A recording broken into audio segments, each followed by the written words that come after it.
तीसरा प्रकार मिलता है। इसके साथ हमें वेरिफिकेशन होता है। वेरिफिकेशन की प्रक्रिया में उसमें लगभग 12 प्रकार के वेरिफिकेशन होते हैं। उसी के आधार पर मार्केट में वे लोग सर्विस चार्ज लेते हैं। अब हम जो कर रहे हैं वह दूसरा सर्वे है। दूसरा प्रकार का सर्वे 31 है। तीसरा प्रकार का सर्वे आ चुका है। आधार कार्ड, पैन कार्ड अनिवार्य बता रहे हैं।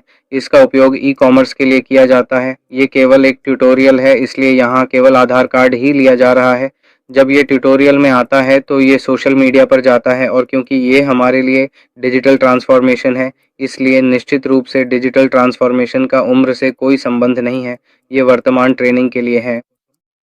अगर आप सामान्य रूप से कमर्शियल या ई-कॉमर्स में जाते हैं तो पैन कार्ड मांगा जाता है। जब पैन कार्ड मांगा जाता है तो बैंक डिटेल्स भी मांगी जाती हैं। बैंक डिटेल्स मांगने पर हमारे लिए वहाँ से पेमेंट्स रिसीव करना, भेजना, खरीदारी करना, ये सब संभव हो जाता है। इससे पहले हमने पुरानी कंपनी में देखा था। उसमें पैन कार्ड इंसर्ट करने के बाद नंबर एंट्री करने जैसी प्रक्रियाएं पहले कमीशनों के बारे में थीं। वैसे ही अब केवाईसी से इसका कोई संबंध नहीं है। एजेंट के बिना केवल एज पर आधारित नहीं, बल्कि केवल आधार कार्ड के आधार पर ही यह प्रक्रिया पूरी होती है। इस प्रक्रिया को हम अपनी आंखों से देख सकते हैं। स्कैन हो जाती है। जब फोटो ली जाती है तो उसी फोटो के माध्यम से केवाईसी पूरी हो जाती है। इसके लिए केवल आधार कार्ड की आवश्यकता होती है। पैन कार्ड फीस से संबंधित नहीं, बल्कि केवाईसी से संबंधित केवाईसी प्रक्रियाएं कमर्शियल में जाती हैं। कमर्शियल प्रक्रिया अभी भी हमारे लिए वन पॉसिबल के रूप में ही आती है। प्रोडक्ट कंपनी में वहाँ केवाईसी होती है। उसी समय चाइल्ड अकाउंट के नाम फादर गार्डियन या फादर ही मेंटेन करते हैं, जो भी होता है। ऐसा ऑप्शन ये केवाईसी जब ई कॉमर्स में जाते हैं तब पूछते हैं। अभी जो आईडीज हैं उन्हें निश्चित रूप से बनवाना चाहिए। मैं बता रहा हूँ, कंपनी के प्रोटोकॉल में इस तरह की पूरी जानकारी होती है। इसलिए जो भी पूछा जाए, अगर उसके लिए पात्रता है तो उसी के लिए आगे बढ़ा जाता है। उम्र को निश्चित रूप से मेंशन नहीं किया जाता, इसलिए हमारे डिटेल्स में कम से कम डिटेल्स, ईमेल, पासवर्ड, नाम, घर का नाम, फ़ोन नंबर होते हैं। ये वे देश हैं जो ये जानकारी पूछते हैं। इन 4 चीज़ों को भरकर जब आप आगे बढ़ते हैं तो कहीं भी कोई आपत्ति नहीं होती, इसीलिए अलग-अलग तरीके से आगे बढ़ सकते हैं। सर, मुख्य रूप से सवाल यह उठता है कि लिंक्स अब लगभग 1 लाख पार कर चुके हैं या लगभग 70,000 के आसपास हैं। पहले से ही पेट भरा हुआ है।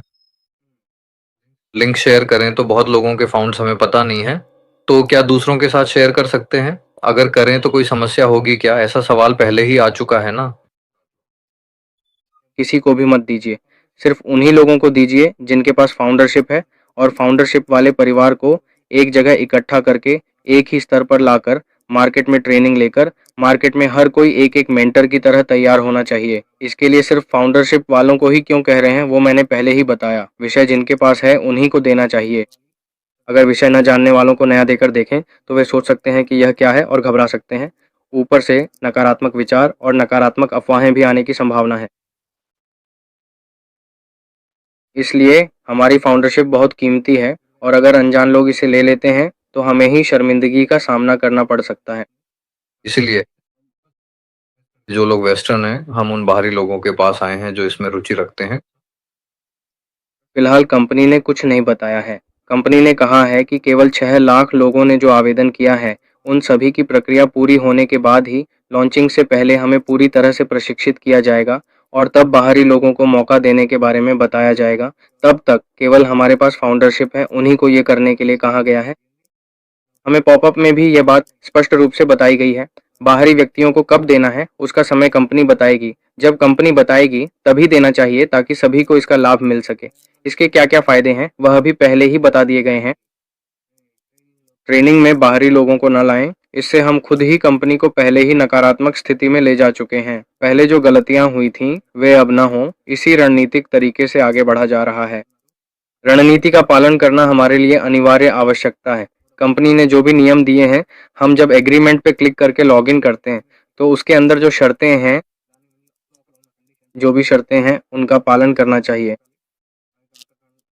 इन नियमों का पालन किए बिना अपनी पसंद के अनुसार अलग विकल्प चुनने के लिए नहीं है। ये एक प्रोटोकॉल है, एक कॉरपोरेट संस्था है। इसके बारे में आपको पढ़कर, उसे समझकर, तेलुगु या इंग्लिश में कन्वर्ट करके जो भी करना है देखकर और सावधानीपूर्वक करने की आवश्यकता निश्चित रूप से है। सर, यह एक सवाल पूछा गया है। बहुत से लोग कहते हैं कि जिनके नाम के साथ इनिशियल्स होते हैं, उनके नाम फर्स्ट और फुल नाम की तरह नहीं होते, बल्कि फर्स्ट और लास्ट नाम की जगह फर्स्ट और लास्ट इनिशियल्स होते हैं सर। आमतौर पर आधार कार्ड में ऐसा होता है। वे कहते हैं कि इसे स्वीकार नहीं किया जा रहा है, तो ऐसे लोग कैसे एंटर कर सकते हैं? यहाँ एक बात है, चूँकि ये एक चिट है, अब मान लीजिए हमारे आधार कार्ड में जी मधुजन रेड्डी लिखा है, जी जब आप इसे भरें तो एक स्पेस दें, क्योंकि उपनाम में केवल जी अक्षर ही है, इसलिए केवल 2 अक्षर ही लिए जाते हैं, तो जी के बाद जगह छोड़ें दीजिए। वह स्पेस भी एक अक्षर के नीचे गिनती में आ जाता है, इसलिए 2 अक्षर हो जाते हैं। यह निश्चित रूप से हटा दिया जाएगा, इसमें कोई शक नहीं है, दूसरों ने भी किया है। ये डाउट मैंने पिछले वेबिनार में लाइव में बताने की सोची थी, लेकिन छूट गया। याद रखिए, अगर घर का नाम सिर्फ एक अक्षर है तो उसके बगल में सर लिखकर स्पेस दें तो निश्चित रूप से वह ले लेगा।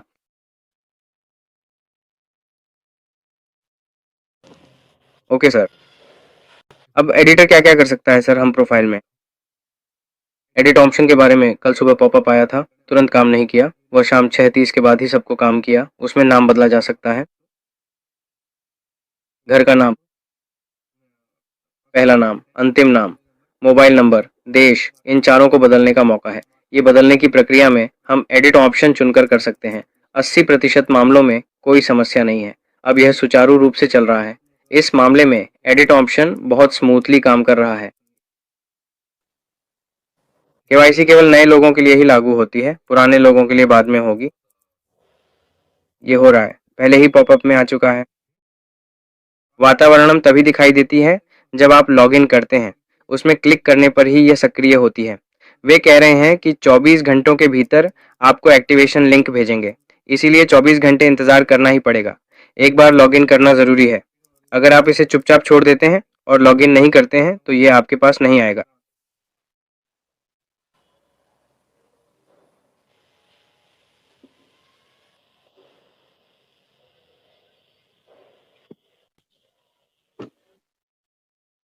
ईमेल वैलिडेशन के बारे में भी बहुत लोग पूछ रहे हैं सर।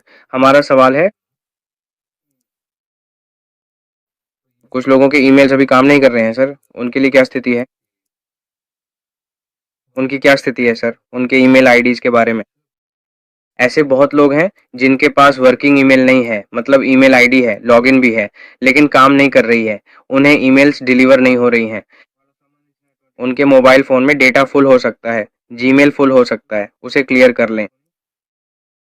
व्हाट्सएप में हमारी हिस्ट्री, हमारा इंटरनेट ब्राउजिंग हिस्ट्री भी क्लियर करके, रिब्यूट करके उन फ़ोनों का इस्तेमाल करने की सलाह दे रहा हूँ।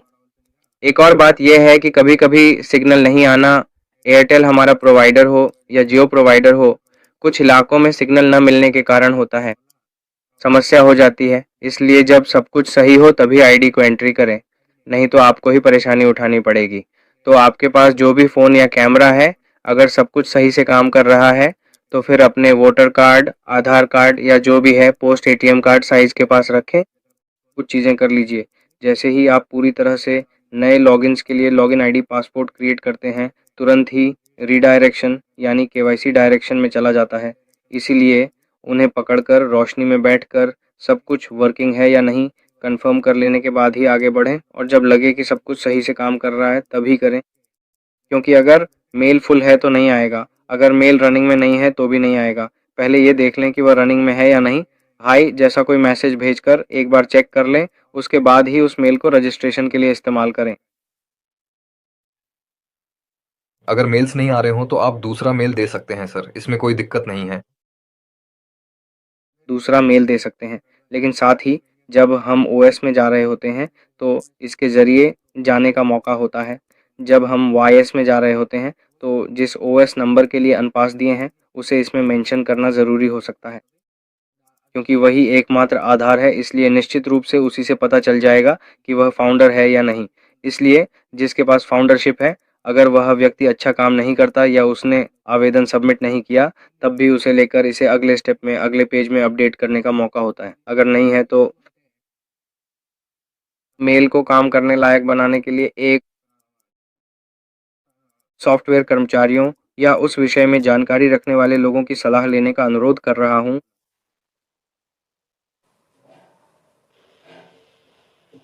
अगर वर्तमान में है तो कोई तकनीकी समस्या नहीं है, निश्चित रूप से सब कुछ हो जाएगा।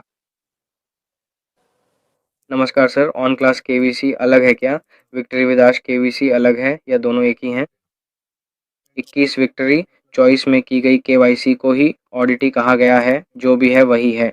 इसे पहले ही अप्रैल 2013 में पूरी तरह से तैयार किया गया था। वह किसी को नहीं दिया गया। पूरी दुनिया में हम ही पहली बार इसे इस्तेमाल कर रहे हैं। हम ही दुनिया में पहले हैं। सदस्य हम हैं। हमारे पास उसमें जो केवाईसी है वह आंतरिक रूप से कॉन्फिडेंशियल है, अगर देना भी चाहें तो, क्योंकि ये आर्टिफिशियल इंटेलिजेंस टूल्स हैं। निश्चित रूप से इसे जोड़कर जब ओएस नंबर डाला जाता है तब मुझे लिंक किया जाता है। बाकी सब कुछ भी आंतरिक रूप से ही हो रहा है। पहले से ही सब कुछ हो रहा है। कहीं भी कोई तकनीकी समस्या नहीं है। सब कुछ तैयार है, आप आगे बढ़ सकते हैं, ऐसा कहकर बता रहे हैं। हर बार यही कह रहे हैं। रेड रिफंड भी बताया, सब कुछ है, कोई तकनीकी समस्या नहीं है, हम लाइव में जा रहे हैं, ऐसा इस हफ्ते में कह दिया। ये सारी बातें हमें पता चल जाएंगी। पक्का तौर पर आज से 7 दिनों के अंदर सब कुछ हो जाएगा, ऐसा कह दिया। रेड रिफंड के बारे में सर ने बताया, तो उसे भी हमने अनुभव किया। स्पष्ट उद्देश्य दिशा प्रदान करता है।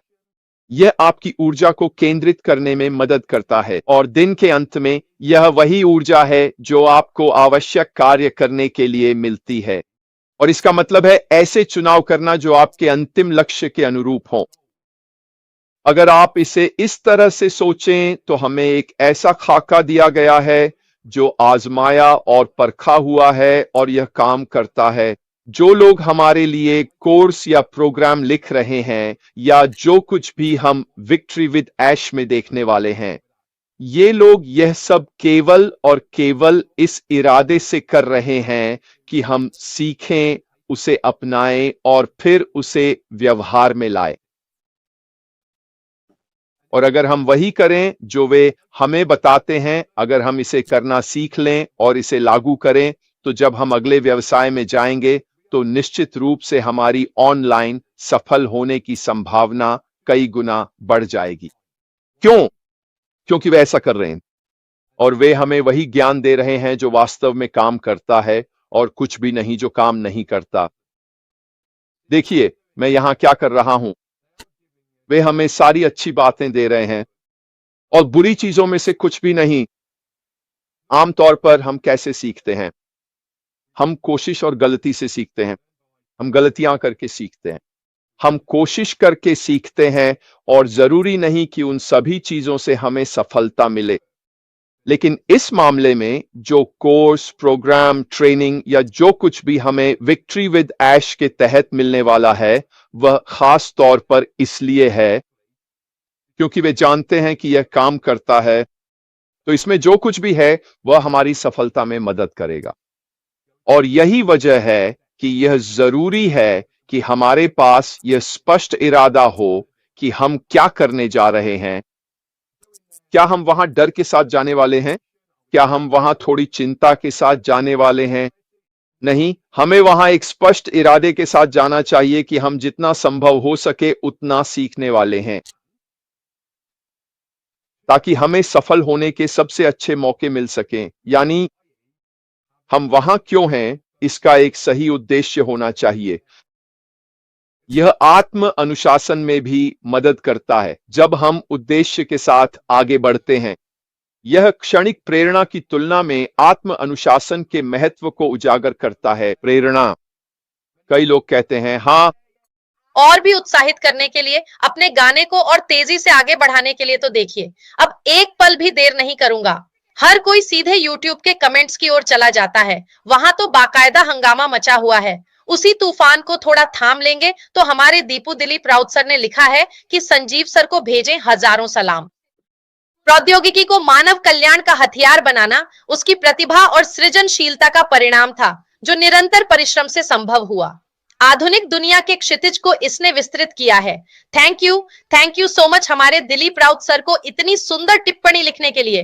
देखिए, हम सभी जानते हैं कि आज जिस तकनीक के बारे में हमने सुना, उस तकनीक की सारी चीजें दरअसल हमारी मानवता की देन है। किया जाएगा और वहीं से हम सभी हर पल अपनी प्रतिभा की सूची में नाम दर्ज कर रहे हैं, इसका भी एक बहुत सुंदर उदाहरण है। लेकिन हमने देखा कि आज हर व्यक्ति आधुनिक क्षितिज की शुरुआत पर खड़ा है, वही शुरुआत, लेकिन कुछ ही दिनों में इसकी शुरुआत हो जाएगी। तो हमारे मिथुन बसाक सर ने लिखा है, हे मानव, हमारे सीईओ एसआर सर को और यूनिक वॉल ग्रुप के टर्मर सर को और कोहोस्ट परिवार को आशीर्वाद दें कि दिसंबर महीने में धमाका हो जाए। दुनिया के समस्त मानव कल्याण के लिए ये सर बिल्कुल सही है। इतनी सुंदर टिप्पणी करने के लिए बहुत बहुत धन्यवाद। देखिए, आपको तो हर पल ये दिखता है कि आज हम चाहते हैं कि ईमानदारी बनी रहे, पारदर्शिता और पूर्णता के साथ शिक्षा का सही तरीके से उपयोग करके आज जो लीग है हम उसे शुरू करने जा रहे हैं। दुनिया में समस्त मानव कल्याण के लिए जो एआई का उपयोग होता है यह उसकी झलक है, लेकिन हमारी नई जीत ऐश के साथ धीरे धीरे हम उसे देख पाएंगे। धन्यवाद, धन्यवाद हमारे मिथान बसाक सर को। हमारे विश्वनाथ बैरागी सर ने लिखा है कि सबसे पहले मैं हमारे शिक्षक गुरु संजीव सर को धन्यवाद देता हूं, उसी के साथ मैं हमारे को होस्ट मैम और सर को भी धन्यवाद देता हूं। अगर मेरे माता पिता के बाद किसी के प्रति मेरा आर्ण है तो वह संजीव सर हैं। धन्यवाद, धन्यवाद संजीव सर। उनके ईश्वरदा बैरागी सर को इतना सुंदर कमेंट करने के लिए धन्यवाद। देखिए, हम हर एक पल में जिस अनुशासन और शिक्षा में शिक्षित हो रहे हैं आज की बात है, लेकिन असली अनुशासन वही करते हैं जो स्नेह भी करते हैं। आज देखिए, जो शिक्षा हमें मिल रही है उस शिक्षा गुरु का आरण कभी भी किसी भी तरह से चुकाया नहीं जा सकता। यह आरण चुकाना संभव नहीं है। आज भी हर एक पल में हर एक व्यक्ति को उसी प्रक्रिया में लेकर बिल्कुल सही रास्ता दिखा रहे हैं। हमारे तपन विश्वास सर ने लिखा है, मैं हैंडाइज करने के बाद अनम्यूट नहीं हो पाया, लेकिन सबसे पहले हमारे टैकमैन सर का धैर्य देखकर और सुनकर बस वाह। और हमारे सीईओ सर, हमारे